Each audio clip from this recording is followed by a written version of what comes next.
మంచిర్యాల జిల్లా దండేపల్లి మండల కేంద్రంలో శుక్రవారం రోజున అంబేద్కర్ చౌరస్తా వద్ద కాంగ్రెస్ పార్టీ కార్యకర్తలు నాయకులు టపాసులు పేల్చుతూ సంబరాలు జరుపుకున్నారు. జూబ్లీహిల్స్ ఉప ఎన్నికల్లో కాంగ్రెస్ పార్టీ అభ్యర్థి నవీన్ యాదవ్ గెలుపొందడంతో కాంగ్రెస్ పార్టీ శ్రేణులు సంబరాలు జరిపారు.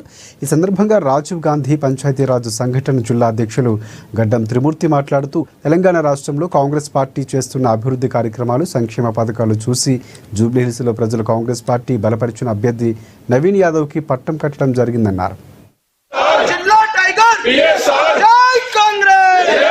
గడ్డపైన కాంగ్రెస్ పార్టీ జయకేతనం ఎగరడం జరిగింది.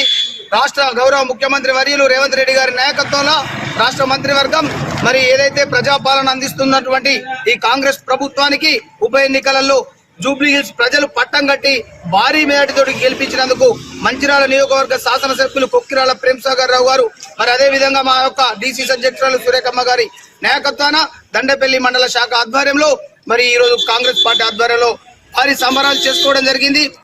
జూబ్లీహిల్స్ ఎన్నికల్లో విజయం సాధించినటువంటి అభ్యర్థి కాంగ్రెస్ పార్టీ అభ్యర్థి నవీన్ యాదవ్ గారికి హృదయపూర్వకంగా కృతజ్ఞతలు తెలియజేస్తూ ఇవాళ అట్టి విజయోత్సవాన్ని మంచిర్యాల నియోజకవర్గ శాసనసభ్యులు కొక్కిరాల ప్రేమ్సాగర్ గారి ఆదేశానుసారం, డీసీసీ అధ్యక్షురాలు సురేఖమ్మ గారి ఆదేశానుసారం దండపల్లి మండల కేంద్రంలో మండల కాంగ్రెస్ పార్టీ ఆధ్వర్యంలో ఇవాళ విజయోత్సవాలు చేయడం జరిగింది.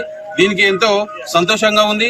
ఏదైతే గత 2 సంవత్సరాలుగా రాష్ట్రంలో ప్రజాపాలన నిర్వహిస్తున్నటువంటి రేవంత్ రెడ్డి గారి నాయకత్వానికి ఈ జూబ్లీహిల్స్ ఎలక్షన్ అనేది విజయం అనేది నిదర్శనంగా